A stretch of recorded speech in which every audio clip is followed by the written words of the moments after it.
অবস্থায় মাঙ্গিতেছো না আল্লাহ, আমি ফাতিমায় আপনার নবীজির দাওয়াত দিয়ে আমার বাড়ি পর্যন্ত আমি আনাই লাইছি। আয় আল্লাহ, আপনার নবীর জান্নাতের খাদ্য দিয়ে যদি দাওয়াত না খাওয়াও তাহলে আমি ফাতিমায় জমিন থেকে কোন সময় খবর উঠাইব না। হযরতে ফাতিমার কন্দন যখন আল্লাহ শুনছেন, শুনিয়া হইল জিবরাইল তুমি হয়েছো আমার নবীর মেয়ের কন্দনের কারণে জান্নাতের যত হুর আসন সমস্ত কন্দন করতেছ, যাও তুমি জান্নাতের খাদ্য নিয়ে ফাতিমার করে নিয়ে তাড়াতাড়ি পৌঁছাই দেও।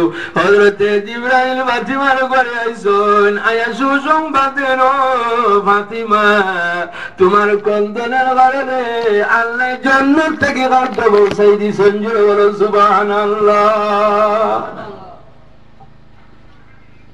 সোলার উপর রাখা আছে জান্নাতি খাদ্য, ডাক দিছেন আইন আপনি। হযরতে আলী গেছেন গিয়াও বাহ, লাইন তো বড় ডাইরেক্ট। জি, এদিকে দোয়া আল্লাহর আরশের মধ্যে কম্পন, এদিকে আল্লাহর নির্দেশ, যাও ফেরেশতা তাড়াতাড়ি জান্নাতের খাদ্য লিয়া। খেয়ে হইবে যার মধ্যে ক্ষমতা আছে, খেয়ে হইবে যার মধ্যে ক্ষমতা আছে, যার মধ্যে পাওয়ার আছে। আমরা যারা আছি, আমরা দোয়া করতে করতে যখন কবুল হয় না তখন আমরা হই ঠাটা হয়ে গেছে গিয়া, হয় কিনা মানুষে। হযরতে ফাতিমায় হান্ডির তাকে দিতেছ না, রাসূলুল্লাহ দাওয়াত খাইতেছ, আর সাহাবায়ে কেরাম গনে খালি মুচকি মুচকি হাসেন, ইয়া রাসূলুল্লাহ কত দাওয়াত খাইলাম কিন্তু ফাতিমার ঘরের খাদ্যের মতো মজাদার খাদ্য জীবনে খাইছি না। রাসূলুল্লাহ ফরমান, ও আমার সাহাবায়ে কেরাম গল, আজকে ফাতিমার ঘরে যে দাওয়াত খাইতেছো, যে খাদ্য আইছে, এই খাদ্যটা দুনিয়ার কোন মানুষের তৈরি নয়, এই খাদ্যটা হইল জান্নাতের খাদ্য। খালি শেষ হযরতে আলী ফরমায়, না ফাতিমা রাসূলুল্লাহ দাওয়াত খাওয়া শেষ করে লইছেন, হযরতে ফাতিমা ফরমায় আরো সামান্য সময় একা একা আমারে থাকতে দেব। হযরতে ফাতিমা আবার 2 রাকাত নামাজ পড়িছেন, 2 রাকাত নামাজ পড়িয়া আল্লাহর দরবারে সিজদার অবস্থা দোয়া করতেছেন, যা আল্লাহ হযরতে উসমানে রাসূলুল্লাহর দাওয়াত খাওয়াইয়া নিজের বাড়িতে গিয়া রাসূলুল্লাহর বাড়ি পর্যন্ত যতটা কদম হইছে গোলাম আজাদ করছেন। আয় আল্লাহ, আপনার নবীর ঘর থেকে আমার ঘর পর্যন্ত যতটা কদম হইছে আপনার দরবারে দোয়া করতেছি, আমার বাবা জানের উম্মতের মধ্যে ততটা গুনাহগার উম্মত মাফ করিয়া দিলাও। জোরে বলো সুবহানাল্লাহ। আমার ভাইয়েরা, রাসূলুল্লাহর যেভাবে উম্মতের সঙ্গে মায়া ছিল, রাসূলুল্লাহর মেয়ে ফাতিমার উম্মতের সঙ্গে মায়া ছিল। এই হইল হযরতে ফাতিমা, অত্যন্ত গরিব কিন্তু মনের মধ্যে বোন আছিল, আমল আছিল। হযরতে হাজেরা যখন নিজের ছেলে ইসমাইল বিবাহ দিয়েছেন, বিবাহ দেওয়ার পরে বাবা গান যখন আইসেন, জিজ্ঞাসা করল বাড়ির মালিক বাড়িতে আছো কি? ঘর থেকে আওয়াজ আইছে, আমার স্বামী কিন্তু বাড়িতে নাই। স্বামীর দুঃখ কার কাছে বর্ণনা করছেন? স্বামীর বাবার কাছে। দুঃখ লাগবো কিনা? জি, হযরতে ইব্রাহিম আলাইহিস সালামে যাওয়ার সময় কইলা, মাগো তোমার স্বামী যখন আসবা তখন আমার সালামটা জানাই দিও, আর হয়ে তোমার গরর সালামিটা তুমি বদলাইলা। কোনটা বদলাও? সালামি তো বুঝছুন না ব্যাপার। হযরতে ইসমাইল আলাইহিস সালাম যখন বাড়িতে আইছেন, আওয়ার পরে বাবা জানের আনওয়ার এবং বরকতের সুগন্ধ নাখর মধ্যে লাগছে। বুজুর্গারা দিনের শরীরের মধ্যে, আম্বিয়া কেরামগণের শরীরের মধ্যে, বিশেষ করে রাসূলুল্লাহর শরীরের মধ্যে মুস্কে আম্বর থেকে আরো ভালো গন্ধ ছিল। যে রাস্তার মধ্যে যাইতা সাহাবায়ে কেরামগণের সেই গন্ধ তালাশ করিয়া রাসূলুল্লাহ পর্যন্ত পৌঁছে যাইত। এর জন্য আমার ভাইয়েরা হযরত ইসমাঈল আলাইহিস সালাম যখন বাড়িতে আইছেন আবার পরে বাবা জানের আনোয়ার এবং বরকতের গন্ধ নাকের মধ্যে লাগছে, লাগার কারণে জিজ্ঞাসা করলো আদরের স্বামী আজকে বাড়ির মধ্যে কোন বুজুর্গ আইসলা? হযরত ইসমাঈলের বিবি উত্তর দিল, একজন মুরব্বী মানুষ আমার বাড়িতে আইসলা, আপনার ঘরের হাল কি করে জিজ্ঞাসা করছেন, যাওয়ার সময় কইছেন তোমার স্বামীর তুমি আমার সালাম পৌঁছাই দিও, আর একটা খবর কইও তোমার ঘরের সালামিটা তুমি বদলাই লাইতে লাগবে। হযরত ইসমাঈল যখন শুনছেন শুনিয়া কইল, গো বিবি তুমি কিন্তু পরিচয় পাইছো না, আমার বাবার কাছে কিন্তু আমার ঘরের দুঃখ বর্ণনা করে লাইছো। আমার বাবা শুনছেন দুঃখ লাগছে, আমার বাবা ইঙ্গিত দিয়া দিছ ইসমাঈল তোমার ঘরের যে স্ত্রী আছে সেই স্ত্রীরে তুমি তালাক দিয়ে বিদায় দিলাম। ও গো স্ত্রী, নবীর ঘরে থাকতে হইলে কিন্তু তোমার কষ্ট করা লাগবে, বাবার কাছে তুমি দুঃখ হইছো, বাবাই নির্দেশ দিছেন তোমার তালাক দিয়ে ঘর থেকে বিদায় দিতাম। তালাক দিলে সঞ্জুরে বলো সুবহানাল্লাহ। যাই হোক, এরপরে আরো একটা বিবাহ করছে। বিবাহ হওয়ার পরে দেখবা বেশিরভাগ ক্ষেত্রে দেখা যায় শ্বশুর শাশুড়ির সঙ্গে নতুন যে মেয়ে আইছে এই মেয়েটির প্রায় বাড়ির মধ্যে একেবারে মিল হয় না, ঠিক কিনা? জি, আজ পর্যন্ত আমি শুনলাম না যে একজন মেয়ে লোকে হয়েছে আমার শাশুড়ি খুব ভালো, হায় হায় কি পরিমাণ যেমন সাপ আর নেউল, কোন সময় মিল হয় না তাদের মধ্যে। দোষটা কিন্তু খালি একতরফা নয়, দোষটা কিন্তু দোতরফা থাকে। শাশুড়ি যিনি আছো তুমি মনে করতে লাগবে আমার মেয়ে, আর তুমি মেয়ে যে বাড়ির মধ্যে বসিছো তুমি মনে করতে লাগবে আমার মা। এইভাবে যদি তাদের মনের মধ্যে থাকে তাহলে আশা করা যায় এর মধ্যে কোনো ঝগড়া বিবাদ হইবে না। কিন্তু এখানে আবার পরে তো শাশুড়ি খালি টুকতে থাকে, এ খাম জানে না, এ জানে না, রান্দা জানে না, এ কিন্তু বাড়ি ঝাড়ু দেওয়া চিনে না, মাছ রান্দা জানে না, হয় কিনা? জি, একটা মেয়ে যখন নতুন বাড়িতে আসবে সারা শিখিয়া আসা কিতা সম্ভব আছে নি হইছায়? আপনি মাছ হোক, গতিকে মার সমতুল্য হিসাবে আপনি কিন্তু মেয়ের মতো মনে করিয়া শিখাইতে লাগবে। এইভাবে যদি মনের মধ্যে থাকে তাহলে কোনো ঝগড়া হইবে না। যাই হোক, হযরত ইসমাঈল আলাইহিস সালামে আর একটা বিবাহ করছেন। বিবাহ করার কয়েক দিন পরে আবার হযরত ইব্রাহিম আলাইহিস সালামের মনের মধ্যে আসলো, আমি এখন যাই গিয়া দেখি চাই আমার ছেলেটার অবস্থা কি।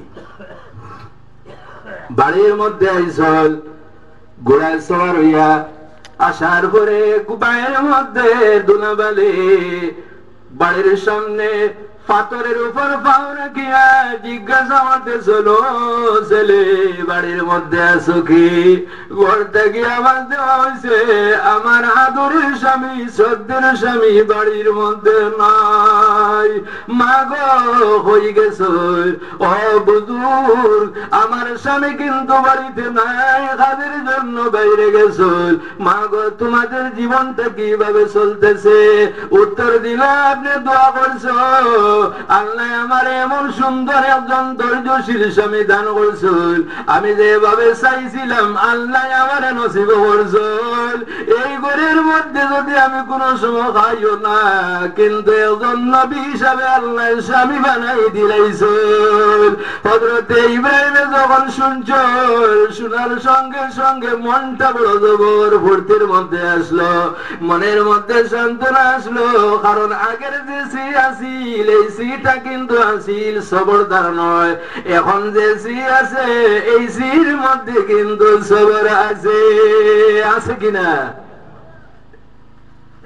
হযরত ইব্রাহিম আলাইহিস সালামে ফরমান, মা গো তোমার স্বামী যখন বাড়িতে আসবা তখন তুমি আমার সালামটা পৌঁছাই দিও, আর হইও তোমার সালামিটা কিন্তু হেফাজতে রাখিও।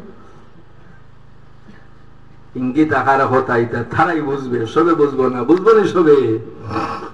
এর জন্য স্বামী স্ত্রীর মধ্যে কয়েকটা অধিকার আছে। এই অধিকারের মধ্যে একটা অধিকার হইল স্বামীর ঘরে আসার ঘরে কিন্তু আপনি একটু ধৈর্যশীলা হিসাবে থাকতে লাগবে, সুখে দুঃখে স্বামীর শরীক থাকতে লাগবে, আর স্বামীও তোমার স্ত্রীর সুখে দুঃখে শরীক থাকতে লাগবে। এইভাবে যদি শরীক থাকুন তাহলে আর ঝগড়া আসেনি হন চাই, জি কোন সময় ঝগড়া হইবে না। ঝগড়ার মূল কারণটা হইল একজাস্ট হয় না, একজনে আরো জনকে মানতে রাজি নয়, সবরও হিংদার দেখা যায়, সেও নথি স্বীকার করতে রাজি নয়। আমার বুজুর্গণ, স্বামীর কি পরিমাণ সম্মান আল্লাহ দান করছেন। রাসূলুল্লাহ ফরমায়েন, আল্লাহ ব্যতীত যদি কাউরে সিজদা করার নির্দেশ থাকতো তাহলে আল্লাহ নির্দেশ দিতা, ও দুনিয়ার মেয়েরা প্রতিদিন সকালে ঘুম থেকে উঠে তোমাদের স্বামীদের তোমরা সিজদা করিও, আল্লাহ ব্যতীত সিজদা করা জায়েজ নয়, গতিকে তোমাদের স্বামীর সিজদা করা জায়েজ নয়।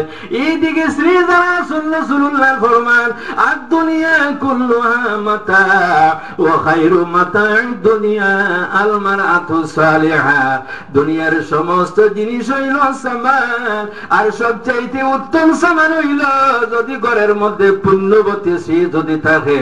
রাসূলুল্লাহ ফরমায়, এই পুণ্যবতী স্ত্রীর মতো উত্তম সামান আর হইতে পারে না। এর জন্য বিবাহ করার আগে কয়েকটা জিনিস দেখার প্রয়োজন আছে। এই প্রয়োজনের মধ্যে একটা জিনিস হইল আপনার স্ট্যাটাস মিল হার কিনা, অবস্থা এক সমান কিনা। তাছাড়া অনেক মানুষ আছে, আপনারা খারাপ পাইও না, অনেক মানুষ আছে শুধুমাত্র দন চায়। কোনটা চায়? দন চায়, বিয়াত বাইক পাইমুনি। ঠিক কিনা, সত্য না মিথ্যা? বাইক পাইমুনি, আমার তো বাইক চলার ক্ষমতাও নাই, যদি একটা জেজো পাই তাহলে তো লাভ আছে। এর চেয়ে উচ্চ যারা আর কি একটু হাই ফাই অবস্থা, এরা চিন্তা করে এলটো পাওয়া যাইব কিনা। আচ্ছা এখন গাড়ি শান্তি দিবনি, আপনার জেজে শান্তি দিবনি, ডিমান্ড করিয়া জেজ গ্রহণ করা কিন্তু আমার ভাইরা জায়েজ নয়। জানিয়ে রাখিও, যার যে ওকাত আছে ওকাত অনুযায়ী দিবে। আরেকটা ব্যাপার হইল, অনেক মানুষের চায় শুধুমাত্র দম, আর অনেক মানুষ আছে চায় শুধুমাত্র সুন্দর লাগে। আমার দুনিয়া যে সবাই হোক কিন্তু আমার সুন্দর লাগে। রাসূলুল্লাহ ফরমায়েন, ঠিক আছে সুন্দর লাগে, আসল সুন্দর কোনটা? আসল সুন্দর দেখো চরিত্র হিসাবে সুন্দর আছে কিনা। যদি মেয়েটির চরিত্র যদি ভালো থাকে, মেয়েটির মধ্যে দিনদারি যদি থাকে, তাহলে এই মেয়ের মাধ্যমে তোমার গোটা পরিবার উজালা হয়ে যাইবে। আর দিনদারি যদি না থাকে তাহলে সমস্যা সৃষ্টি হইতে সময় লাগবে। এর জন্য আমার ভাইয়েরা আপনাদের কাছে অনুরোধ থাকবে, আপনারা যখন আপনার সিলেকশন করবেন অন্যান্য জিনিসের সাথে দেখিও দিনদারি আছে কিনা। বর্তমান যুগের মধ্যে কিন্তু দিনদারি হওয়াটা খুবই কম, ঠিক কিনা? দুইজন মেয়ে লোকের কথা কইতেছি আমার ভাইয়েরা, এই দুইজন মেয়ে লোক হারুন রশিদ বাদশাহ অ্যালাউন্স করিয়া দিলা যে আমার দুইজন বান্দি লাগে, একজন লাগে বান্দি, তাও যোগ্য বান্দি লাগে। সকালে দেখা যায় দুইজন আইছে, একজন খালা একজন সাদা। কয়জন? দুইজন, একজন খালো একজন সাদা, একজন কৃষ্ণাঙ্গ একজন শ্বেতাঙ্গ। বাদশাহ জিজ্ঞাসা করলে, আমার তো একজন লাগে, আপনারা দুইজন আইছো, একজন সাদা একজন খালো, আপনারা এদিকে চাইন, কি মোবাইল রিংটোনের দিকে চাইন কেন? আপনারা কত রিংটোন শুনছেন আপনারা? জি, একজন খালা একজন সাদা, আপনার মধ্যে যোগ্যতা কতটুকু আছে? আপনারা তর্কে জড়িত হও, যে তর্ক করিয়া জয়ী হইবে আমি তারে রাখবো। কেন করিও আমার মা বোনেরা? সাদা যে বান্দি, সেই বান্দিরে বাসায় জিজ্ঞাসা করলো, তুমি সাদা বলিয়া যে ভালো, কোরআন দ্বারা প্রমাণ দেব। সেই বাদী হারুন রশিদ বাদশার কাছে সাদার পক্ষে কোরআন দ্বারা দলিল দেয়। হে বাদশাহ, কোরআন শরীফের মধ্যে আছে ইয়াউমা তাবিয়াদ্দু উজুহু ওয়া তাসওয়াদ্দু উজুহ, কিয়ামতের দিন কিছু মানুষের মুখমণ্ডল পরিষ্কার হইবে, আর কিছু মানুষের মুখমণ্ডল কালো হইবে। যার মুখমণ্ডল পরিষ্কার হইবে এরা হইলা জান্নাতি মানুষ। গতিকে জান্নাতি মানুষ আল্লাহর পছন্দনীয়, এদের মুখমণ্ডলটা হইল সাদা। আমি সাদা, আল্লাহর পছন্দনীয়, গতিকে আমারে রাখো। দিছেনি দলিল? জি, আমরা মা বোন যারা আছেন প্রায় যদি জিজ্ঞাসা করে যে সূরা তাকাসুরটা পড়, তাকাসুর কোনটা বুঝ হয়নি? আল্লাহ কুমুত্তাকা। কোনটা? আল্লাহ কুমুত্তাকা, ওটা হইব আল্লাহ মুকুত্তাকা। আমি এক মেয়েরে জিজ্ঞাসা করলাম, ছোট্ট মেয়ে, হোসেন বচন কয় প্রকার? ওটা হয়েছে 3 প্রকার। পাইছেন কোনদিন বচন? উত্তর দিছে 3 প্রকার, 1 বচন, 2 বচন, অমিতা বচন। নাউযুবিল্লাহি মিন যালিক। কইলাম কি পরিমাণিকে দেখছে, বচনের সঙ্গে আরেকটা প্রকার বারো করি আপনার উত্তর দিতেছে। সাদা বান্দিয়ে দলিল দিছে। খালো বান্দিরে হারুন রশিদ জিজ্ঞাসা করলো, তুমি খালো বলিয়া বলো, তুমি কোরআন দ্বারা দলিল দাও। খালো বান্দি আল্লাহর দরব আপনার হারুন রশিদ বাদশার কাছে দলিল দে, হুজুর واتخذوا من مقام إبراهيم مصلى। কাবা শরীফের তাওয়াফ করার পরে যে পাথর সামনে লইয়া 2 রাকাত ওয়াজিব তাওয়াফ নামাজ পড়তে লাগে, সেই পাথরের নাম হইল মাকাম ইব্রাহিম। কি নাম? মাকাম ইব্রাহিম। হুজুর মাকাম ইব্রাহিমটা হইল খালো। খালো থাকার কারণে মানুষের সামনে লিয়ে নামাজ পড়ে, গতিকে খালো ভালো, আমি ভালো, আমারে রাখো। দিছে দলিল। জি নত হইতে রাজি নাই। সাদা বান্দিরে বাসা হলে এখন আবার দলিল দাও, তুমি সাদা বলিয়া ভালো। সাদা বান্দি দলিল দিল, হুজুর আপনার জানা আছে এই যে আসমান যেটা আছে, ওয়াসসামা বানাইনাহা বিআইদি ওয়া ইন্না লামুসিউন। আয় আল্লাহ, আসমান যেটা আপনি আল্লাহ তৈরি করছেন, এই আসমানটা সাদা না কালো? সাদা না কালো? সাদা। এই আসমানটা সাদা, গতিকে আসমান সাদা, আল্লাহর তৈরি। আল্লাহর তৈরি হিসাবে ভালো, পছন্দনীয়। আসমানের উপরে ফেরেশতা তাহল, অনেকজন নবী আসমানের উপর আছে, গতিকে সাদা, আমি সাদা, আমারে রাখো।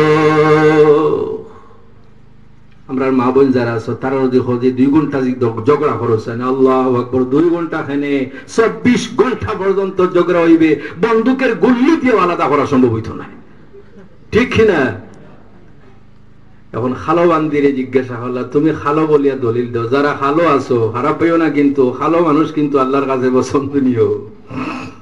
এই খালো বান্দিরে জিজ্ঞাসা করলা, তুমি দলিল দাও খালো বলিয়া। খালো বান্দি দলিল দিল, ওয়াল আরদা মাদাদনাহা ফানি'মাল মাইদুন। আয় আল্লাহ, আসমান তো আপনি সৃষ্টি করছো, জমিনও কে সৃষ্টি করছে? কে সৃষ্টি করছে? একটু জোরে বলো, কে সৃষ্টি করছে? আল্লাহ। এই জমিন সব জায়গার রং এক সমান নয়, জমিনের রং কিন্তু কালো। এই জমিন কালো, আর এই কালো জমিনের মধ্যে সবচেয়ে সম্মানিত, মানুষের মধ্যে সবচেয়ে সম্মানিত, নবীগণের মধ্যে সবচেয়ে সম্মানিত যে নবী, সেই নবী মুহাম্মদুর রাসূলুল্লাহ শাহীদ আছেন। জোরে বলো সুবহানাল্লাহ। রাসূলুল্লাহ থেকে সম্মানিত কোন জিনিস নয়, গতিকে জমিন কালো, নবীজি পছন্দ করছেন, আমি কালো, আমারে রাখো। কি পরিমাণ ব্রেন! জি, আমরা এর ব্রেন হলো খালি খাইতা আর খালি ফিন্দিতা, ভালো ভালো খাওয়া। ভালো খাওয়াও কিন্তু এখন খারাপ। সেরবি যদি হয়ে যায় তাহলে আর জীবনে আওলাদ হইতে নাই। সাদা বান্দিরে বাসায় জিজ্ঞাসা হলে, এখন সাদা বলিয়া তুমি আবার প্রমাণ দাও তুমি ভালো। আমার ঘটনা হওয়া বর্ণনার উদ্দেশ্য নয়, উদ্দেশ্য হইল এদের ব্রেন কি ধরনের ছিল। সাদা বান্দি উত্তর দিল, হুজুর মণিমুক্তা আপনি দেখছো, সাদা না কালো? একটু আলোচনা করিও, সাদা না কালো? সাদা। মণিমুক্তা জলমল করে সাদা, গতিকে মণিমুক্তার দাম হইল লক্ষ লক্ষ টাকা। সাদা মণিমুক্তা দামি, আমি সাদা, আমারে রাখো। খালো বান্দি উত্তর দিল, হুজুর তুলা সাদা দেখছো, কিন্তু তুলার দাম মণিমুক্তার দামের সমান নয়। 500 হইলে 3 কিলো হওয়া যায়। জি, তুলা সাদা, দাম কিন্তু এত বেশি নয়। মস্কে আম্বর যেটা আছে, এই মস্কে আম্বরটা হইল খালো। কি? আচ্ছা, আতর যেটা আছে এটা হুঙ্গনি না জিবরাত লাগাই? যদি কোনো বেয়ান তাতে জিবরাত লাগাই দিয়ে তাহলে আতরের দোষ পৌঁছায়। আতরের রং কিন্তু ভালো থাকে, আতর কিন্তু দামি আছে। সৌদি আরব যদি যাও তাহলে দেখবা 1 তোলা আতরের দাম তোমার ইন্ডিয়ার লক্ষ টাকা হইতে পারে। হুজুর মুস্কাম্বর খালাম, আর এই মুস্কাম্বরের 1 তোলার দাম লক্ষ লক্ষ টাকা।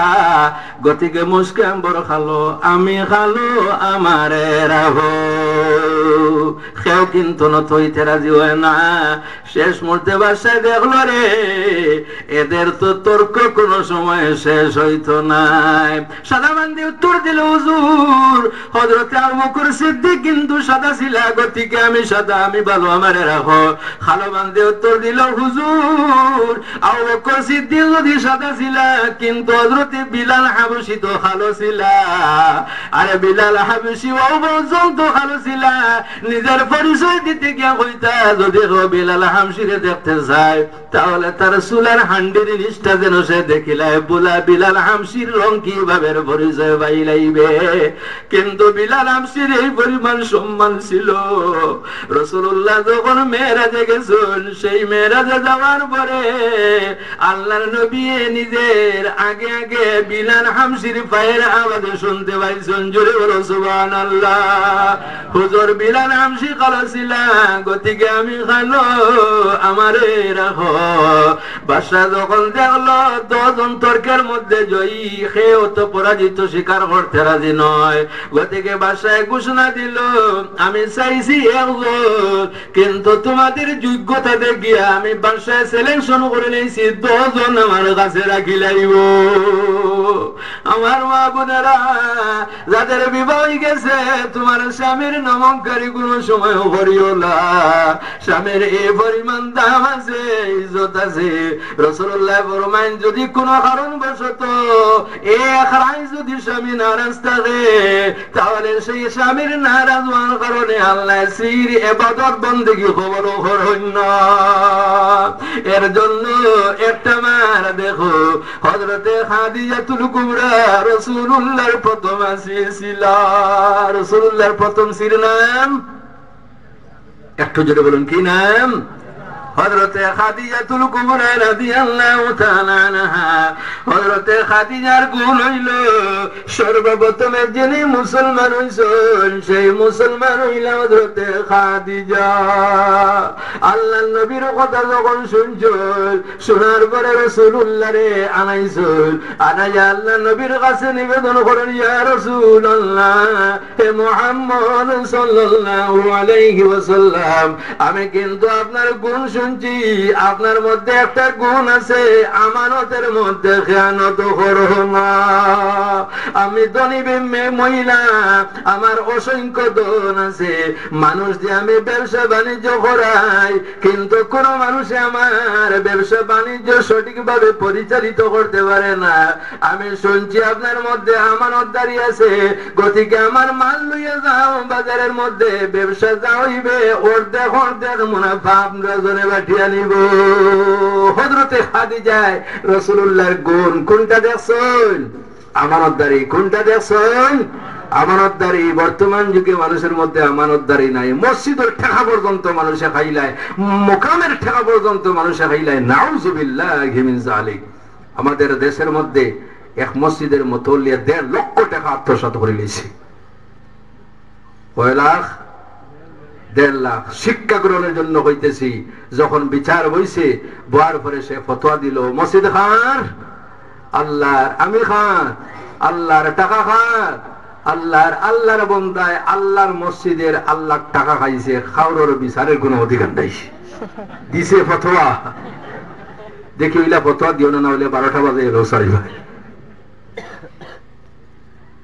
আর একজনে শুনছে, শুনিয়া লইছে ডান্ডা লিয়া হইল, মসজিদ আল্লাহর টাকা আল্লাহর, তুমি আল্লাহর খাইছো, আল্লাহর হক, আমি খান আল্লাহর, ডান্ডা খান আল্লাহর, তুমি খান আল্লাহর। আল্লাহর বন্দায় আল্লাহর ডান্ডা দিয়ে আল্লাহর বন্দার ফিটিক দিয়ে এখন আর কোনো বিচার নাই।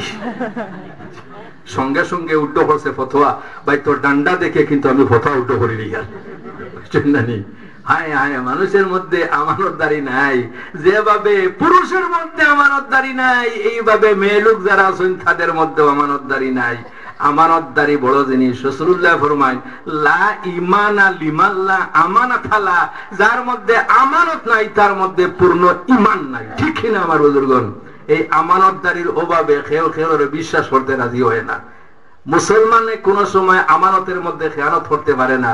শুধুমাত্র মাল নয়, যদি কোনো মুসলমানটা একটা কথা হয়, ভাই এই কথাটা হইও না, না হওয়াটা আপনার জন্য ওয়াজিব হয়ে গেছে, আপনার আমানত রাখছে কথাটা। খেয়ানত জিনিসটা মেয়েলুকের মধ্যে একটু বেশি। যদি কোনো মেয়েলুকে হয়, ভাই আমি তোমার একটা কথা হইয়ার বা সাইরো মজবের দোয়াই দিয়া হইয়ার হইও না, লইছে চক্কর। যত সময় পর্যন্ত না হইব না, পেটর বুক লাগতো না। ঠিক কিনা? আরো জনের কাছে যাইব, গিয়া হইব বুয়াই কোরআনের দোয়াই দিয়া হইয়ার হইও না। আরো জনের কাছে যাইব, গিয়া হইব তোমারে আল্লাহর দোয়াই দিয়া হইয়ার হইও না। হেন গিয়া আরো জনের কাছে দোয়াই আল্লাহর হইও না। ও হইও না আস্তা গাও হইলেন। ঠিক কিনা? এই একটা দোষ। গতিকে স্বামীর আমানতের মধ্যে খেয়ানত করিও না। অনেক বাড়ির মধ্যে দেখা যায়, আপনারা হয়তো খারাপ পেতে পারেন, আমারও জীবনের মনে হয় শেষ হওয়া আছে, আর দাওয়াত নাও দিতে পারো। অনেক বাড়ির মধ্যে দেখা যায় স্বামী থাকা সত্ত্বে অন্য পুরুষের সঙ্গে অবৈধ সম্পর্ক রাখা আছে। নাউজুবিল্লাহি মিন যালিক। ঠিক কিনা? এগুলো কি দয়ুস? রাসূলুল্লাহ ফরমায় তুমি স্বামী থাকা সত্ত্বে তোমার বাড়িতে অন্য পুরুষ আসে, তুমি দেখিও যদি বাধা দেও না, রাসূলুল্লাহর ফরমান দয়ুস লা ইয়াদখুল জান্নাহ, দয়ুস কোন সময় জান্নাতে প্রবেশ করতে পারবে না। এর জন্য আমাদের উচিত হইল আমরা এই দিকে একটু লক্ষ্য রাখতাম। আমানতদারি বড় জবর। স্বামীর অনেক কথা আছে, কোন মেয়ে লোকের কাছে মানুষে হইতে রাজি হয় না। ঠিক কিনা? জি, কারণ কিতা হওয়ার লগে লগে তো আস্তা গ্রাম বাস্ট হয়ে যাইবে। মা বোন যারা আছো, স্বামীর আমানতের মধ্যে খেয়ানত করিও না। হযরতে খাদিজা রাসূলুল্লাহ মাল দিয়া বাগানের মধ্যে পাঠাইতেছেন, সঙ্গে একজন খাদিম দিছেন নাম মাইসারা। হযরতে মাইসারা রাসূলুল্লাহর অবস্থা দেখতেছেন। আল্লাহর নবী যখন কোন গাছের নিচে দিয়া যায়, যাইতে সময় গাছে সালাম দে, আসসালামু আলাইকা ইয়া রাসূলুল্লাহ। রাসূলুল্লাহ যখন কোন রোদের মধ্যে বসতে চায়, সঙ্গে সঙ্গে আকাশের মেঘের টুকরা এসে রাসূলুল্লাহর মাথার উপর ছায়া বিস্তার করিয়া দে। আল্লাহর নবী যখন কোন গাছের নিচে বসতে চায়, গাছের ডাল লম্বা হইয়া রাসূলুল্লাহর উপর ছায়া বিস্তার করতে চায়। হযরতে মাইসারা যখন দেখছেন, অবাক হয়ে গেছেন। সমস্ত মানুষের মাল সমস্ত দিনে বিক্রয় হয় না, আরে রাসূলুল্লাহ মাল নিয়ে যখন বাজারের মধ্যে পৌঁছেছেন, সামান্য সময়ের মধ্যে ডবল মুনাফায় সমস্ত মাল বিক্রয় হয়ে গেছে। জোরে বলো সুবহানাল্লাহ। কোন জিনিস? সততা আছে। কোন জিনিস? সততা আছে। আমরা মুসলমানের ব্যবসা বাণিজ্য করেন, কিন্তু অনেক মুসলমান আছে ব্যবসা কুলার পরে 3 দিনে দনি হয়ে যেত। মেরপুর অঞ্চলে অনেক হিন্দু মানুষের দোকান গুলিয়া মাছি মারে, কিন্তু সে তার দূরদর্শিতা হইল আইজ মাছি মারি আর খাইল কিন্তু বড়টা মারবো। জি, আর মুসলমানের ব্যবসা কুলিয়া শুরু করলো আপনার ফাল্লা মারা, 3 দিনে দনি হয়ে যেত। দেখা যায় 1 সপ্তাহে দোকান লাল বাতি জ্বলের। ঠিক কিনা? আমার বুজুর্গণ, হযরতে খাদিজার সমস্ত মাল বিক্রয় হয়ে গেল। রাসূলুল্লাহ সমস্ত হিসাব আনিয়া খাদিজার কাছে পৌঁছে দিন। আল্লাহর নবী ফরমান, খাদিজা অমুক মাল অমুক দামে বিক্রয় হয়েছে, অমুক মাল অমুক দামে বিক্রয় হয়েছে, এই নিও তোমার টাকা। হযরতে খাদিজা যখন রাসূলুল্লাহর অবস্থা দেখছেন, অন্তরের মধ্যে আল্লাহর নবীর মায়া ঢুকে গেছে। মানুষ যদি ভালো থাকে, ভালো মানুষের অন্তরে স্বীকার করে ভালো, মুখ দিয়ে যদিও না হয় কিন্তু অন্তরে স্বীকার করে মানুষ ভালো। হযরতে খাদিজা মনে মনে সিলেকশন করে লাইছেন, কত মানুষ আমার বিবাহের প্রস্তাব দিচ্ছেন, কিন্তু কোন মানুষে আমি স্বামী গ্রহণ করতে রাজি হইছি না। আমার মনের মধ্যে আইছে আমি মুহাম্মদুর রাসূলুল্লাহর স্বামী গ্রহণ করতাম। আল্লাহ নবীর বয়স কিন্তু 25 বছর, আর হযরতে খাদিজার বয়স কিন্তু 40 বছর। আল্লাহর নবী হযরতে খাদিজার প্রস্তাবটা আপনার অভিভাবকের মাধ্যমে গ্রহণ করাইছেন। হযরতে খাদিজার সঙ্গে যখন বিবাহ হয়ে গেছে, বিবাহ হওয়ার পরে হযরতে খাদিজা ফরমান, ইয়া রাসূলুল্লাহ, আপনার কথা যখন শুনছি শোনার সঙ্গে সঙ্গে আপনার প্রেমের মালা গলায় গাঁথি লাইছে। ইয়া রাসূলুল্লাহ, আমার যত ধন আছে সমস্ত আমি আপনার দান করলাম, আপনি ইচ্ছা মতো আল্লাহ রাস্তা খরচ করো, আমি খাদিজার কোনো অসুবিধা নাই। রাসূলুল্লাহ ফরমান, আমি দুইজন মানুষের বদলা আদায় করতে পারছি না, দুনিয়ার সমস্ত মানুষের বদলা আদায় করে লাইছে, কিন্তু দুইজন মানুষের বদলা আদায় করা সম্ভব হইছে না। একজন হইলা হযরত আবু বকর সিদ্দিক রাদিয়াল্লাহু তাআলা আনহু, আর একজন হইলা হযরত খাদিজাতুল কুবরা রাদিয়াল্লাহু তাআলা আনহা। রাসূলুল্লাহ ফরমান, কিয়ামতের দিন আল্লাহর দরবারে আমি নিবেদন করব, আয় আল্লাহ, এই দুইজন মানুষের আপনি মনের জান্নাতে নেয়ামত দিয়ে বদলা দাও, জোরে বলো সুবহানাল্লাহ। এর জন্য যখন কোন স্ত্রী স্বামীর গালাগালি করে, গালাগালি করতে সময় জান্নাতের ঘুরে কইল, গো শ্রী, তোমার স্বামীর গালাগালি করতেছ, জানিয়ে রাখিও তোমার স্বামী কিন্তু বেশি দিন দুনিয়াতে থাকবে না। যখন সে দুনিয়া থেকে বিদায় নিবে, কিয়ামতের দিন যখন উঠবে, এই স্বামীর আল্লাহ আমাদের স্বামী হিসেবে বানাই দিলাইব। আমার মা বোনেরা, তোমাদের স্বামীর নামকার আমি করিও না। আর একটা দোষ হইল তাদের মধ্যে, বুখারী শরীফের হাদিস, তুকসির নাল্লানা, সর্বদা খালি অভিশাপ দেই। অভিশাপ মানে ওই ছোট্ট ছোট্ট জিনিস হলে বদদুয়া দেন, জানেন কিনা? কোন ছেলে যদি আয় বাড়ির মধ্যে, বাচ্চা যদি মার কাছে আয়, মা পেটের মধ্যে খুব ক্ষুধা লাগছে, টাইম যদি বেটাইম হয়, উঠিয়া হইব পেট দুজোখর আগুন হাওয়াই গেছে না কিতা, হয় কিনা মায় ঠাঠা ফরিয়া মরি যাস না, হয় কিনা? হায় হায়, এই শব্দ বাইর করিও না। রাসূলুল্লাহ ফরমান, প্রত্যেক দিন একটা মকবুলিয়তের সময় আছে, এই সময় যদি মা বাবা বদদুয়া করেন, তাহলে তোমার সন্তানাদি কিন্তু তোমার সামনে থেকে বিদায় নিবে। আমার চোখের সামনের ঘটনা, মেঘলা দিন, আকাশ মেঘাচ্ছন্ন, আকাশে গুড় গুড় করিয়া দেখে ছেলে মার কাছে আইসে, আইয়া কইল, মা, পেটের মধ্যে ক্ষুধা লাগছে, আমারে বাদ দেও। মার জবান থেকে বাইর হইছে, ঠাট্টা বলিয়া মহিলা তোর লাগি ঠাট্টা নয়। যখন মার মুখ থেকে শুনছে, শুনিয়া যখন বাড়ির চাকি বার হইছে, সামান্য দূরে গেছে, বিদ্যুৎ পড়িয়া, বিজলি পড়িয়া সেই বাচ্চার উপরে সেই বাচ্চাটা মারা গেছে। আজ পর্যন্ত মায় কন্দন করতে চল যায়, রে আমার মুখ থেকে কি বদদুয়া বাইর হইল, আমার ছেলেটা চিরবিদায় কিন্তু আমার কাছে লইয়া গেছে। আমার মা বোনেরা, তোমাদের স্বামীর জন্য কোন সময় বদদুয়া করিও না। রাসূলুল্লাহর নবুয়তি প্রকাশিত হওয়ার আগে গারে হেরার মধ্যে রাসূলুল্লাহ হয়ে দিন পর্যন্ত যাইতা, কোন সময় 10 দিনের জন্য, কোন সময় 15 দিনের জন্য, কোন সময় 1 মাসের জন্য রাসূলুল্লাহ সেখানে সিল্লায় যাইতা। কোন জায়গায়? গারে হেরায়। কোন জায়গায়? গারে হেরায় রাসূলুল্লাহ। এই পাহাড়ের নাম হইল জবলে নূর। নাম কি?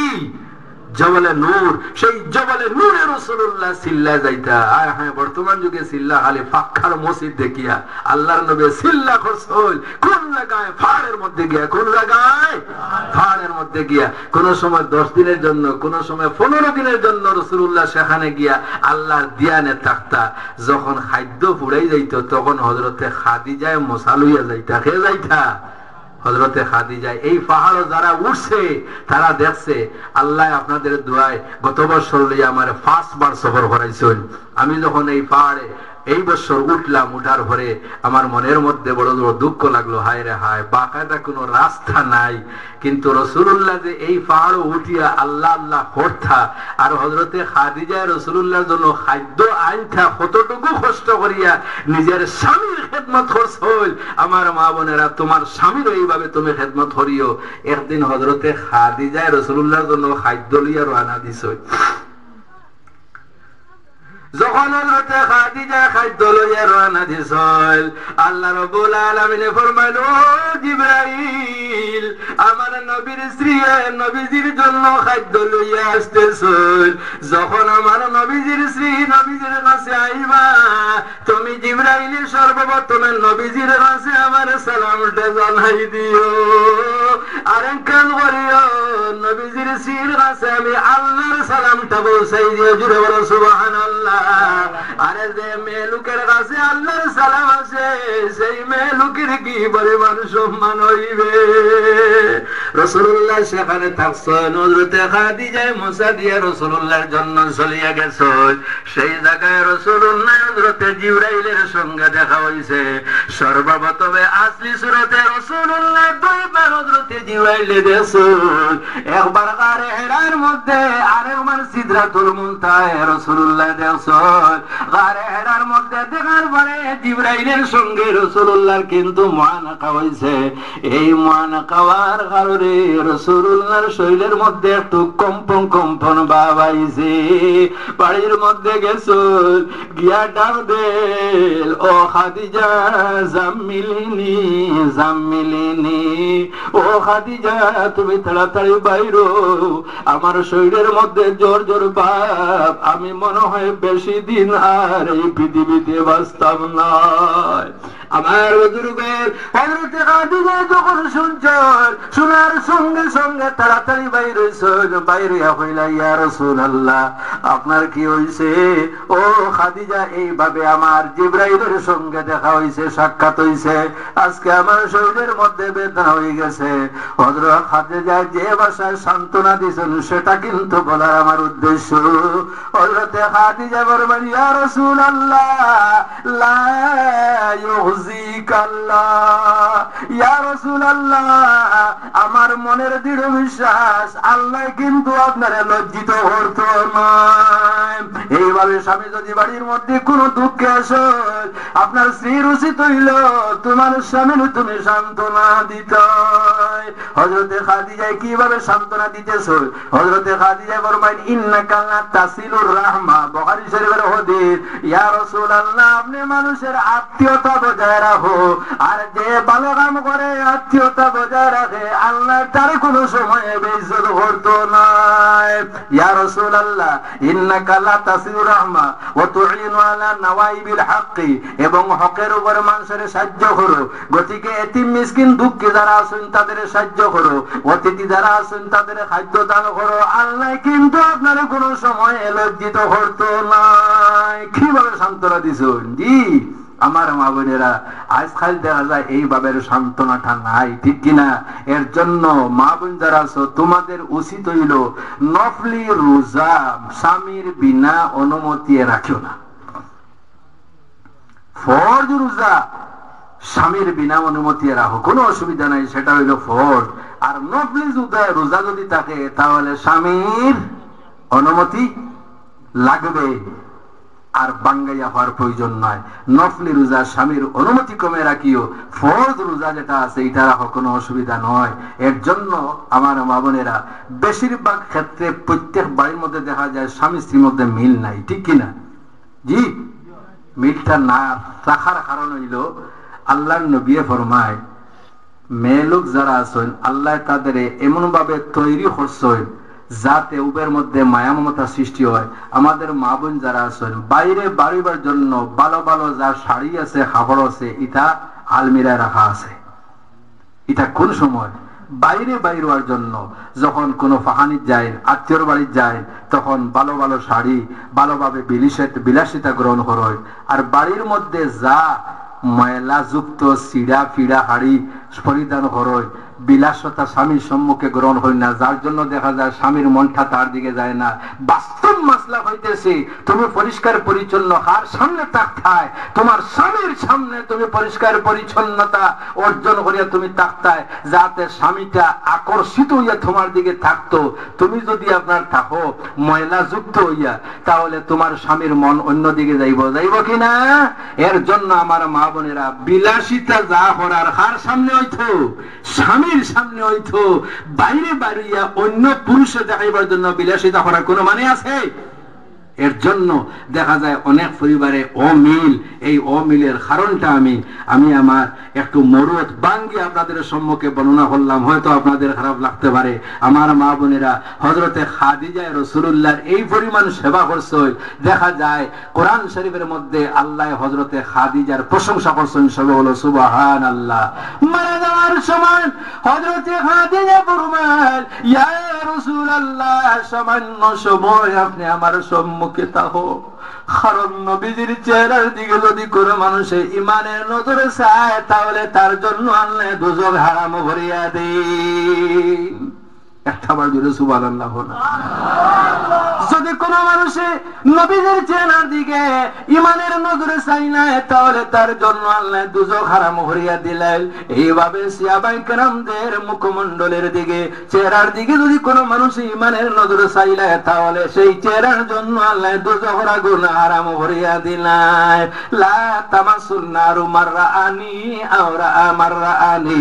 হযরতে খাদিজা ফরমান, ইয়া রাসূলুল্লাহ, আমি যে অসুস্থ হয়েছি আমার মনে হয় আমি আর বাঁচবো না। ইয়া রাসূলুল্লাহ, সামান্য সময় আমার নিকটে আপনি থাকো। ইয়া রাসূলুল্লাহ, যেদিন আপনার সঙ্গে আমার বিবাহ হইছে না সেই সময় কিন্তু আপনার মহব্বতটা আমার অন্তরের মধ্যে ছিল। আজকে আমি দুনিয়ার থেকে হয়তো বিদায় নিতে পারি, কিন্তু আমার মনের কথাটা আপনার কাছে আমি ব্যক্ত করতেছি। ইয়া রাসূলুল্লাহ, আমি যখন আপনার সঙ্গে যখন আমার বিবাহ হইছে না সেই সময় থাকলো কিন্তু আপনার নবীজির সঙ্গে আমার মায়া ছিল। ইয়া রাসূলুল্লাহ, আমি আপনার কয়েকটা ওসিয়ত করে যাইয়া, এর মধ্যে একটা ওসিয়ত হইল আমি যদি মারা যাই তাহলে আমার মেয়ে ফাতিমারে আপনি খান্দাইও না। মানুষ মারা যাইতে সময় নিজের ছেলে মেয়েরে দেখতে চায়।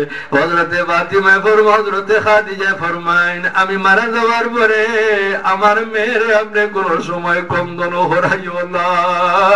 রাসূলুল্লাহ ফরমাইন, ও খাদিজা, ফাতিমা হইলা আমার শরীরের টুকরা। ফাতিমা তু বাদাতু মিন্নি মান আযা ফাকাদ আযানি। ফাতিমা হইলা আমার শরীরের টুকরা, যে ব্যক্তি ফাতিমারে দুঃখ দিল আমি মুহাম্মদুর রাসূলুল্লাহরে দুঃখ দিলাইলো। গতিকে আমি ফাতিমারে কোন সময় ক্রন্দন করাইতাম না। হযরতে খাদিজা ফরমান, ইয়া রাসূলুল্লাহ, আরো তিনটা কন্ডিশন হইল। একটা কন্ডিশন হইল আমি যখন মারা যাইব, মারা যাওয়ার পরে যখন আমার খবর খনন করা হইবে, খবর খনন করার পরে আমার লাশ রাখার আগে কিন্তু রাসূলুল্লাহ খবরে আপনার নামতে লাগবে। আমারে রাখার আগে রাসূলুল্লাহ আপনি খবরে নামতে লাগবে। আল্লাহর নবী এই পৃথিবীর মধ্যে 5 জন মানুষের খবরে নামছেন। কয়জন মানুষের? 5 জন মানুষের। হযরতে খাদিজারে রাসূলুল্লাহ জিজ্ঞাসা করেন, আমি খবরে নামার অর্থ কি? ইয়া রাসূলুল্লাহ, আমার কবরে যাওয়ার আগে আপনি যদি আমার কবরে নামি যান তাহলে আমার কবরে আর আযাব হইতো না। জোরে সুবহানাল্লাহ। ইয়া রাসূলুল্লাহ, রাসূলুল্লাহ যে কবরে যাইবা সেই কবরে আল্লাহর আযাবের ফেরেশতা কোন সময় ঢুকতা না। কত বড় চালাক নাই নি কোন চাই জি। আখিরাতের হুঁশিয়ার আমাদের মা বোন যারা আছেন দুনিয়ার হুঁশিয়ার, আর হযরতে খাদিজা হইলা আখিরাতের হুঁশিয়ার। হযরতে খাদিজা ফরমান, ইয়া রাসূলুল্লাহ, আর একটা কন্ডিশন হইল আমি যখন মারা যাইব, মারা যাওয়ার পরে আমারে কাফন দেওয়া হইবে। মেলি করে কয়টা কাফন দেওয়া লাগে? 5টা। এই 5টা কাফনের মধ্যে একটা কিন্তু আপনার একটা চাদরের আপনার টুকরা লাগবে, একটা কিন্তু আপনার একটা চাদর লাগবে। রাসূলুল্লাহ ফরমান, ও ফাতিমা, ও খাদিজা, আমার চাদরের টুকরার রহস্য কি? হযরতে খাদিজা ফরমান, ইয়া রাসূলুল্লাহ, আমার কাফনের মধ্যে যদি আপনার একটা চাদরের টুকরা থাকে, কবরে আমারে রাখার পরে ফেরেশতা যখন রাসূলুল্লাহর চাদরের টুকরা টুকরা দেওয়া তখন কিন্তু আমারে আর আযাব দিতা নাই। 3 নম্বর কন্ডিশন হইল, ইয়া রাসূলুল্লাহ, আমি মারা যাওয়ার পরে আমার কবরের পাশে কিছু সময় তাকিয়ে আপনি আমারে ফেরেশতার সওয়ালের জবাব দিতে আপনি সাহায্য করিও। আমাদের দেশে আছে না নিয়ম, মানুষ মারা যাওয়ার পরে আলিম হাফিজ যারা আছেন কবরে কিছু সময় দাঁড়াইয়া বা বইয়া পড়াশোনা করেন কিনা? ইয়া রাসূলুল্লাহ, আমার মারা যাওয়ার পরে আমার কবরের নিকটে কিছু সময় তাকিয়া কিন্তু আপনি আমারে সাহায্য করতে লাগবে। বোঝা গেল নবীজিও মানুষের কবরে সাহায্য করেন কিনা? আমার বুজুর্গগণ, মানুষ যখন সর্বপ্রথম কবরে যাইবে, যাওয়ার পরে তিনটা প্রশ্ন করা হইবে। এই তিনটার মধ্যে একটা প্রশ্ন হইল, মা তাকুলু ফি হাক্কি হাযার রাজুল, এই ব্যক্তি সম্পর্কে তুমি কি কইতেছো যিনি তোমার সম্মুখে আছেন? ইনি হে মুহাম্মাদুর রাসূলুল্লাহ সাল্লাল্লাহু আলাইহি ওয়াসাল্লাম। দুইটা প্রশ্ন ঠিক দিলাইলো। এই প্রশ্নটা যদি ঠিক দিতে পারে না, তাহলে তার কবরটা আরামে রইবে না আযাবে রইবে? কোনটা রইবে? আযাবে রইবে। রাসূলুল্লাহ যদি পরিচয় দিতে পারে না, আর বাকি দুইটা যদি পরিচয় দিলে, তবুও কিন্তু আপনার তার আরাম হইবে না। কারণ নবীজি মানিয়া মুমিন হয়, নবী না মানলে মানুষ কোন সময় মুমিন হয় না। যাই হোক, হযরতে খাদিজা বলবেন, ইয়া রাসূলুল্লাহ, আমি মারা যাওয়ার পরে সামান্য সময় আমার কবরের পাশে আপনি তাকিও। হযরতে খাদিজার যখন দফন করা হইছে, দফন করার পরে রাসূলুল্লাহ খাদিজার কবরের পাশে আছেন। সামান্য সময় পরে হযরতে জিবরাইল আলাইহিস সালাম রাসূলুল্লাহর নিকটে উপস্থিত। আল্লাহর নবীরে জিজ্ঞাসা করতেছেন, ইয়া রাসূলুল্লাহ, ইকানো আপনি কি কারণে দাঁড়াইয়া রইছো? হযরতে জিবরাইল রাসূলুল্লাহ ফরমান, ও ভাই জিবরাইল, আমারে তো মায়ার বিবি দুনিয়ায় ছাড়িয়া বিদায় নিছেন। আমার বিবির কথা মতো আমি কবরের পাশে আছি। ফেরেশতা যখন সওয়াল করবে, সওয়ালের জবাব দেওয়ার জন্য আমি কবরের পাশে আছি। হযরত জিবরাইল বললেন, ইয়া রাসূলুল্লাহ, আপনি বাড়িতে ঘুরিয়া যান, আপনার বিবির জন্য আপনি চিন্তা করিও না। ইয়া রাসূলুল্লাহ, আপনার বিবির জবাব আপনি দিবা লাগবে না, আপনার বিবির জবাব স্বয়ং আল্লাহ দিলাইছেন। সুবহানাল্লাহ। এর জন্য আমার মা বোনেরা, নিজের স্বামীর যদি সেবা করো তাহলে রাসূলুল্লাহ রাজি, রাসূলুল্লাহ যদি রাজি আল্লাহ রাজি, আর আল্লাহ যদি রাজি হয়ে যান তাহলে আল্লাহ রাব্বুল আলামিন সেই মেরে আযাবে দিবা না। এর জন্য হযরতে হাজেরা যখন এই জায়গার মধ্যে বসবাস করছেন, বসবাস করার উদ্দেশ্য হলো আল্লাহ ফরমাইতেছেন, ও ইব্রাহিম, তোমার বিবিরে তুমি কেন রাখো? কারণ আমার নবীজির বংশ তৈরি হইত। এই নবীজি মক্কা শরীফে আগমন করতা, যার জন্য হযরত ইব্রাহিম খলিলুল্লাহ নবীজির জন্য ত্যাগ স্বীকার করছেন। নবীজির জন্য ত্যাগ স্বীকার করলে আল্লাহ যথাযথ বদলা দিয়া দিছেন। কিভাবে? যথাযথ বদলাটা কিভাবে আল্লাহ দিলা? দুরূদ শরীফের মধ্যে রাসূলুল্লাহর পরে ইব্রাহিম খলিলুল্লাহ নাম আল্লাহ লাগাইয়া দিছেন। জোরে বলো সুবহানাল্লাহ। প্রত্যেক মানুষে যখন নামাজ পড়ে, দুরূদ শরীফ পড়ে, দুরূদ শরীফের মধ্যে রাসূলুল্লাহ নামের পরে কোন নবীর নাম? ইব্রাহিম আলাইহিস সালামের নাম। রাসূলুল্লাহর জন্য ত্যাগ স্বীকার করছিল, যার কারণে আল্লাহ যথাযথ বিনিময়ে দিয়া দিয়েছেন। আমার ভাইয়েরা, আমরা যদি এইভাবে রাসূলুল্লাহর জন্য ত্যাগ স্বীকার করি, তাহলে আল্লাহ আমাদের যথাযথ এইভাবে আপনার বিনিময়ে দিবে। কিভাবে আমাদের ত্যাগ স্বীকার করতে লাগবে? রাসূলুল্লাহর অনুসরণ আমাদের করতে লাগবে। কোনটা করতে লাগবে? অনুসরণ করতে লাগবে। একটু আলোচনা করো, কোনটা করতে লাগবে? অনুসরণ করতে লাগবে। রাসূলুল্লাহ যত জিনিস ভালো পাইছেন, ততটা জিনিস আমাদের ভালো পাওয়ার প্রয়োজন আছে। রাসূলুল্লাহ যত জিনিস না পছন্দ করছেন, আমরা না পছন্দ করতাম। এইভাবে যদি আপনার জীবনটা গঠন করো, তাহলে তো আশা আছে দুনিয়া আখিরাতের জীবনটা আলোকিত হয়ে যাইবে। আল্লাহর দরবারে দোয়া করি, আল্লাহ যেন আমাদের দুনিয়া আখিরাতের জীবন আলোকিত করিয়া দেন। সবে বলো আল্লাহুম্মা আমিন। ওয়া মা আলাইনা ইল্লাল বালাগ ওয়া আখিরু দাওয়ানা আলহামদুলিল্লাহি রাব্বিল আলামিন। আমিন। ربنا ظلمنا أنفسنا وإن لم تغفر لنا وترحمنا لنكونن من الخاسرين. ربنا هب لنا من أزواجنا وذرياتنا قرة أعين واجعلنا للمتقين إماما. أرحم الراحمين আয় আল্লাহ আপনার বান্দাগণের অন্তরের মধ্যে নেশে আপনার এবং আপনার হাবিবের মায়া মমতা আছে। আয় আল্লাহ যার জন্য আরামের বিছনা ত্যাগ করিয়া এই জায়গার মধ্যে বইয়া রয়েছেন, আয় আল্লাহ আরামুর রাহিমিন প্রত্যেকের জন্য আপনি দুজকের বিছানাটারে হারাম ভরিয়া দিলাম। রব্বুল আলামিন যা কিছু আলোচনা করলাম আপনার বান্দাগণ মনোযোগের সাথে শুনছেন। আয় আল্লাহ আমাদের বর্ণনা করা এবং আপনার বান্দাগণের শোনা আপনার কবুল ফরমাও। সর্বপ্রথমে আকে নামদার হুজুর পুরনূর সাল্লাল্লাহু আলাইহি ওয়াসাল্লামের খিদমতে আলাইহি পৌঁছাইয়া দেব।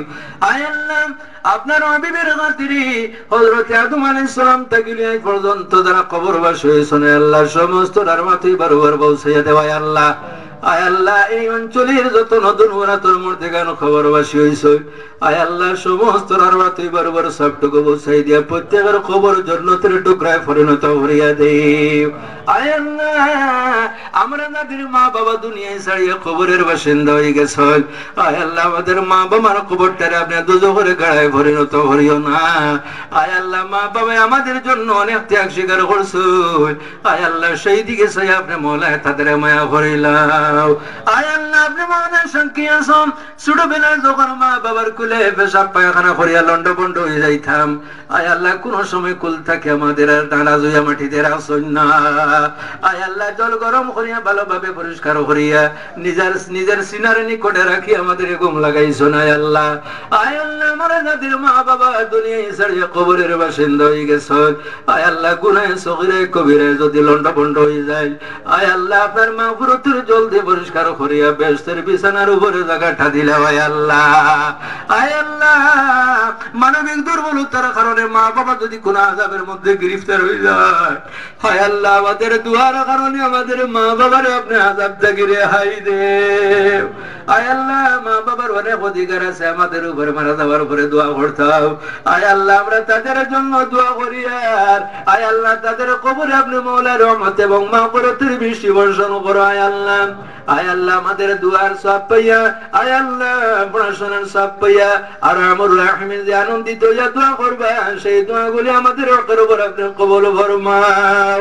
রব্বুল আলামিন আয় আল্লাহ যাদের মা বাবা জীবিত আছেন আয় আল্লাহ মা বাবার হায়াতের মধ্যে বরকত দিয়া দেও।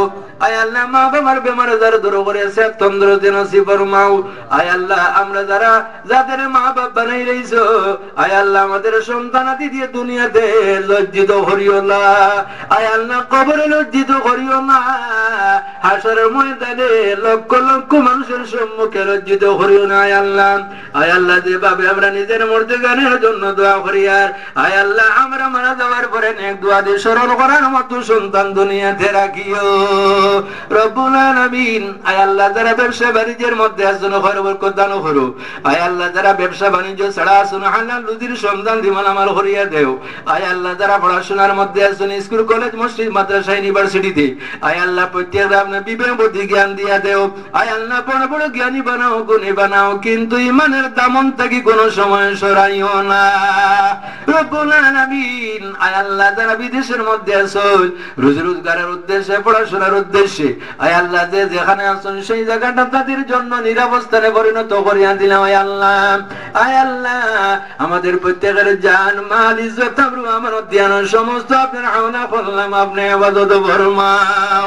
আয় আল্লাহ আপনার বান্দাগণে অনেক কষ্ট করে নবীর মাহফিলের আয়োজন করছেন আয় আল্লাহ সেই সাহায্য করার কারণে আয় আল্লাহ আমরা প্রত্যেকের দুনিয়া আখিরাতের জীবনটা আপনি আলোকিত করিয়া দিলেন। আয় আল্লাহ অনেক মানুষ আছেন যাদের ছেলে সন্তান নাই আয় আল্লাহ আপনি মওলা তাদের ছেলে সন্তানের মুখ না দেখাইয়া কবরে নিয়ে পৌঁছাইও না। আয় আল্লাহ অনেক মা বোনের বাড়ি থেকে আমাদের দুয়ার সঙ্গে হাত উঠাইছেন আয় আল্লাহ আপনি মওলা তাদের মাফ করিয়া দেও। বিশেষ করে অনেক বোনেরা উপযুক্ত বাড়ির মধ্যে বইয়া রইছেন মা বাবার দিবারাত্রে চিন্তা কিভাবে আমাদের মেয়েদের বিবাহ দিতাম আয় আল্লাহ তাদের জন্য উপযুক্ত ঘরের ব্যবস্থাটা ভরিয়া দিলাম। আয় আল্লাহ আয় আল্লাহ আপনার দরবারে নিবেদন করতেছি যতদিন দুনিয়াতে রাখো নেক আমলের মাধ্যমে যত জীবন নসিব করিও আয় আল্লাহ এইভাবে জীবন পরিচালিত করাইয়া যখন মরণের সম্মুখীন হয়ে যাইব আয় আল্লাহ সেই সময় আমাদের জীবনের শেষ কথাটা আমাদের মুখ থেকে বাইর করাইও লা ইলাহা ইল্লাল্লাহু মুহাম্মাদুর রাসূলুল্লাহ সুবহান রাব্বিকা রাব্বিল ইজ্জাতি আম্মা ইয়াসিফুন ওয়া সালামুন আলাল মুরসালিন ওয়ালহামদুলিল্লাহি রাব্বিল আলামিন আমিন আসসালামু আলাইকুম ওয়া রাহমাতুল্লাহ